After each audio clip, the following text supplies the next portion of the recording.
maintenant. Le commissaire de l'UPAC, Frédéric Gaudreault, a présenté ce matin le rapport annuel de l'organisme anticorruption. Et le commissaire, il se donne 3 ans pour rétablir ce lien de confiance entre son organisation et le public québécois. Et on va tous s'entendre pour dire qu'il s'agit là d'un défi de taille. Puis on va en parler à l'instant avec Frédéric Bérard. Il est docteur en droit à l'Université de Montréal et chroniqueur politico-juridique. Monsieur Bérard, bonjour. Bonjour. Bon, on le sait très bien, l'UPAC a connu un bon nombre de ratés au cours des dernières années. D'abord et avant tout, qu'est-ce que vous avez euh, pensé du rapport qui a été présenté ce matin? Deux choses. Hein. Premièrement, il y a un aveu d'échec assez évident. On nous explique le très, très peu de condamnations obtenues grâce à l'UPAC. Il y a aussi l'aspect cosmétique hein, où on parle essentiellement, moi, je ne sais pas nécessairement dans le rapport, mais on pourrait avoir un nouveau nom et ainsi de suite. Mais entre vous et moi, quand même qu'on a un nouveau nom, Oui. je veux dire, on peut changer la voiture de couleur, mais ça ne change pas le moteur. Et dans ce cas-ci, la dernière fois que j'ai regardé, depuis 10 ans, l'UPAC, la réalité, c'est qu'un bilan a un bilan absolument catastrophique parce qu'on a mélangé le politique avec le média et le judiciaire. On a tenté de faire un spectacle avec ce qui aurait dû être des enquêtes policières sérieuses et rigoureuses. Malheureusement, c'est un échec et donc qu'on essaie de camoufler ça aujourd'hui, je veux bien, mais franchement, personne n'est dupe. Mhm. Monsieur Bérard, est-ce que un des problèmes essentiellement chez l'UPAC, c'est aussi la médiatisation des dossiers? Ça, dans les dernières années, on s'en est bien rendu compte. Il y a plusieurs dossiers qui ont fuité. Mais est-ce qu'essentiellement, c'est peut-être là le nœud du problème? C'est-à-dire, on crée beaucoup d'attentes, puis au final, on n'est peut-être pas toujours en mesure de livrer ce que les gens attendent.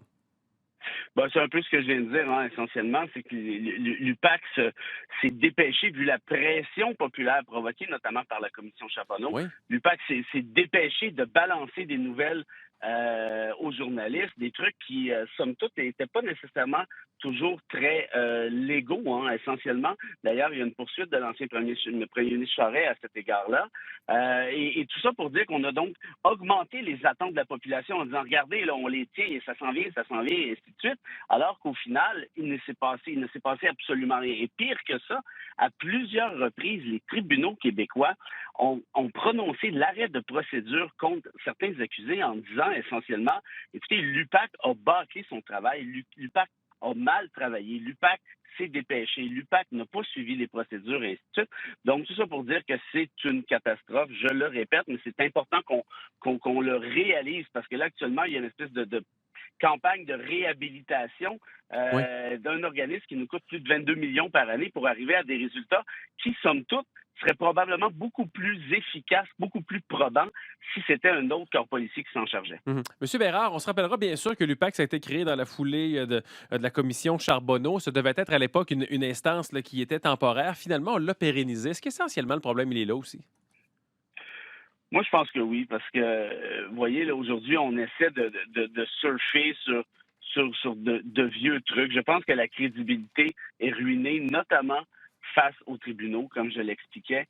Vous savez, la lutte à la corruption, c'est pas l'UPAC qui a inventé ça. Hein. Ça existait avant, peut-être pas de manière suffisamment efficace, mais les corps policiers québécois qui existaient et qui existent encore, qui existaient avant l'UPAC et qui existent encore aujourd'hui, ont des enquêteurs spécialisés à ce niveau-là. Est-ce que ce ne serait pas une meilleure idée d'en former peut-être davantage, d'investir peut-être davantage et de laisser les gens faire leur travail sans essayer d'aller chercher une gloriole médiatique qui, comme je l'expliquais, a provoqué maints arrêts des procédures. Et pire que ça, c'est qu'on a augmenté les attentes de la population. Je pense que la catastrophe, quand on y pense, est surtout là, essentiellement. Les gens se sont tellement fait dire, oui, oui, on les tient, ça s'en vient, pour arriver au résultat qu'on connaît aujourd'hui, que nécessairement, il y a une frustration citoyenne et elle est bien compréhensible et légitime. Mhm. Je reviens au propos du commissaire Gaudreault un peu plus tôt aujourd'hui. Lui-même l'a reconnu que la marche est bien haute pour regagner la confiance des Québécois. Donc, dans la mesure où l'UPAC va perdurer encore, qu'est-ce qu'on doit faire maintenant pour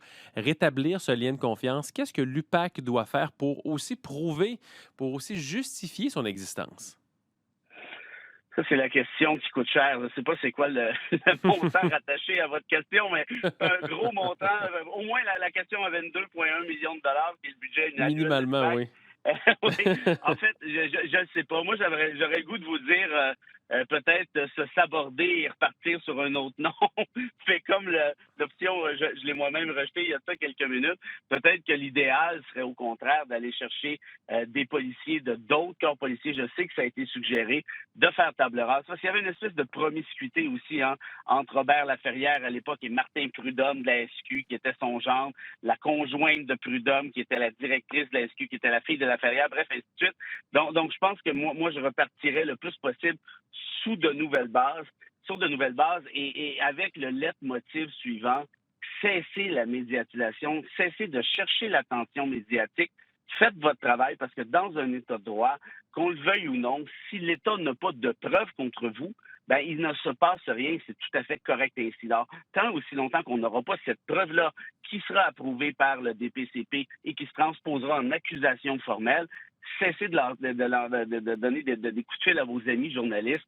Faites votre Ouais. travail et la justice l'emportera mieux. Parce que, M. Bérard, on va s'entendre, la corruption, là, c'est pas fini, ça existe, ça existait et ça existera toujours. Alors, quelle est la meilleure façon de lutter contre celle-ci?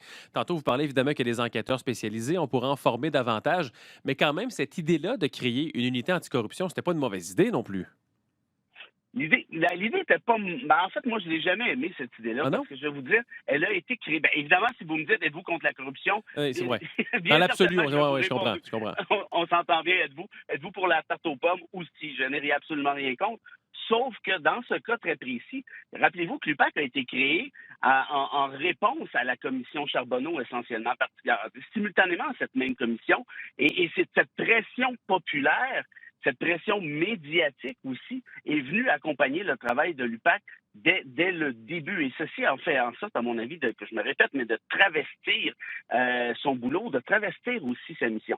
Alors, qu'est-ce qu'il faut faire aujourd'hui? Ben, investir peut-être encore, et là, je ne connais pas les détails, je ne connais pas les budgets, je ne connais pas les modalités non plus, mais très certainement que la corruption est un enjeu, c'est un fléau, on s'entend tous là-dessus, mais est-ce que l'UPAC a pris le bâton du pèlerin comme on le souhaitait pour lutter contre cette même corruption-là? Je pense que les résultats sont clairs. La réponse est absolument non. Maintenant, qu'est-ce qu'on fait à partir de là? Ben, moi, je pense qu'il pourrait y avoir de nouvelles moutures, essayer de nouvelles idées et surtout de rester discret et de faire le travail comme l'État de droit le requiert. Et je vais terminer là-dessus parce que c'est un exemple patent quand même de ce que propose l'UPAC. On est dans les bilans aujourd'hui. L'enquête Mâchuré, là, qui est ouverte depuis 8 ans, qui n'est pas terminée. Il y a eu des fuites dans les médias, des excuses. Bref, on pourrait revenir sur cette histoire-là longtemps encore. Mais quand même, le fait que cette enquête-là ne soit pas fermée, par exemple, est-ce que ça veut dire qu'on travaille encore très fort, qu'il y a encore des choses à débusquer? Est-ce qu'on essaie de sauver la face? Qu'est-ce qu'on doit comprendre, par exemple, dans une décision comme celle-ci? Ce que ça veut dire, c'est que ça confirme, à mon avis, très précisément de ce dont on discute depuis quelques minutes, c'est que l'UPAC a peur de perdre la face. Ça fait 10 ans qu'ils nous annoncent à chaque jour que ces gens-là vont se faire coincer, il y a il y a eu toutes sortes de reportages médiatiques là-dessus qui ont été tronqués. La réalité, c'est que si en 10 ans, vous êtes incapable de trouver une preuve suffisante pour qu'il y ait ne serait-ce qu'une seule accusation, ben, par définition, c'est qu'il n'y a pas de crime, ou en tout cas, le crime a été effacé. Et dans un État de droit, je me répète encore, mais qu'est-ce que vous voulez? C'est comme ça que ça fonctionne. Tu peux pas aller virer tu peux pas aller cogner à la porte des médias pour essayer de faire un procès parallèle. Ce n'est pas la manière appropriée. Donc, voilà. M. Bérard, ça a été très intéressant de vous entendre aujourd'hui. Merci d'avoir pris quelques minutes pour nous. Le plaisir était pour moi, en espérant qu'on se reparle avant le changement de nom du PAC. Merci d'avoir été là. Au Salut. revoir. C'était Frédéric Bérard. Il est docteur en droit à l'Université de Montréal, également chroniqueur politico-juridique. On parlait donc de ce rapport annuel de l'UPAC. Vous vous rappelez également ce que nous rapportait aussi le Journal de Québec ce matin. Il y a seulement 2 sanctions qui ont été imposées en 2020-2021 à la suite des enquêtes de l'UPAC. Et puis son commissaire, M. Gaudreau, qui parle éventuellement peut-être d'un changement de nom pour repartir sur de nouvelles bases, pour regagner la confiance des citoyens et des citoyennes québécoises. Marc-André.